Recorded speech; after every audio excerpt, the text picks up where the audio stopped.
අද දවසේදී මම ඔබට අතිශයින්ම වැදගත් සහ බරපතලම රහස හෙළි කරන්න කැමතියි.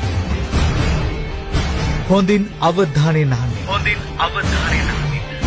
සමනොල මුදුනින් ආරම්භ වූ හෙළ ජාතියේ උප්පත්ති කතාව සමනොල පිළිබඳ හෙළිදරව් වෙන්න අවසන් කරන්න මම කැමතියි. මහා කාරුණික බුදුන් වහන්සේ මොකටද සමනොල කන්ද මුදුනේ වම් සිරිපතුල් සලකුණ තිබ්බේ? දකුණු සිරිපතුල ස්පර්ශ වුණේම නැද්ද? මම ඔබට හිතන්න කිව්වා. මිනිස්සු සිරිපා කරුණා කරන්නේ මොනතරම් අමාරුවෙන්ද, අපහසුවෙන්ද?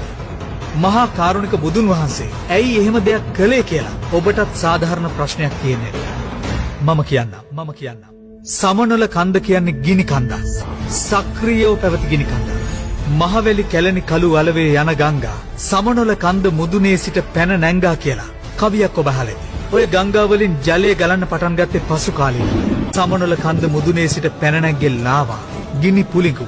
වලවේ ගඟ අදටත් ඊට සාක්ෂි සපයන. ලක් සුමන සාමන්තයෙන් ගිහින් බුදුන්ට සමනොලට ආරාධනා කළේ මේ ගැටලුවට පිළිතුරක් උන්වහන්සේගෙන් ලබා ගන්නයි. මොකද මේ වෙද්දී යලිත් සමනොල ගිනි කන්ද සක්‍රීය වෙමින් පැවතුණා. බුදුන් වහන්සේ එතනදී ධර්මදේශනාවකුත් සිද්ධ කරලා හදවත පිහිටා තිබෙන පාර්ශවයේ වම් පාදය තබා අදිෂ්ඨානයක් කළා. ඒ අදිෂ්ඨානයේ නිසාම වසර 5000කට ගිනි කන්ද අක්‍රිය වුණා. ඒ තමයි උන්වහන්සේගේ මහා කාරුණික භාවය. ඊට ගෞරව කිරීමක් විදියටයි එදා පටන්ම අපි බුදුන්ගේ සිරිපතුල වඳින්න සමනොල නගින්නේ. ඊට ප්‍රථම සූර්ය නමස්කාරයට අපි කොහොමද සමනොල කන්ද නැග්ග જાතිය. හැබැයි මේ වසර 5000න් දැන් 2560ක්ම අවසන්. තව තියෙන්නේ එවැනිම පුංචි කාලයක් විතරයි. ඒ නිසයි බුදුදහම වසර 5000යි මේ රටේ තියෙන්නේ කියලා කිව්වේ. මොකද නිශ්චිතවම තවත් වසර 2500කින් සමනොල පුපුරනවා. එදාට මේ පුංචි දූපත සහ මුලින්ම විනාශ වෙනවා. සූර්යයන් 7ක් එකවර පෑවුව වගේ රස්නයක්, ව්‍යසනයක් සිද්ධ වෙන්නේ ඉන් නගින ගිනි පුලිඟු නිසායි.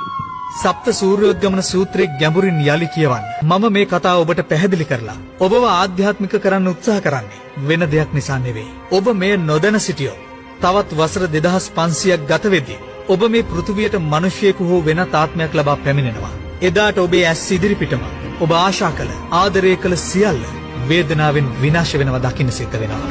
ඔබටත් අතිශය අමානුෂික වේදනාවන්ට මුහුණ දෙන්න සිද්ධ වෙනවා. එහෙම වුණොත් ඔබේ චුති චිත්තය යහපත් එකක් වෙන්නේ නැහැ. අතිශයින්ම බිහිසුණු තත්වයන්ට මුහුණ දෙන්න සිද්ධ වෙනවා.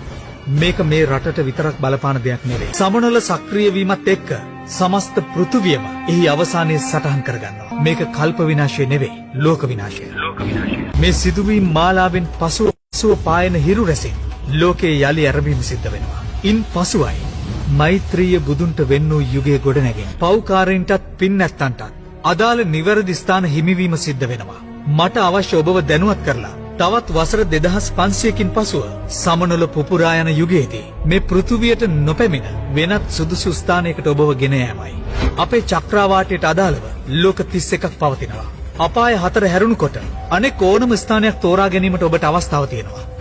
ඉනුත් මිත්‍යා දෘෂ්ටික නොවි සම්‍යක් දෘෂ්ටික වීම ඔබේ වගකීමයි. ඔබට පුළුවන් අවශ්‍ය නම් මේ දැන්ම ගෞතම බුද්ධ ශාසනයේ නවතින්න.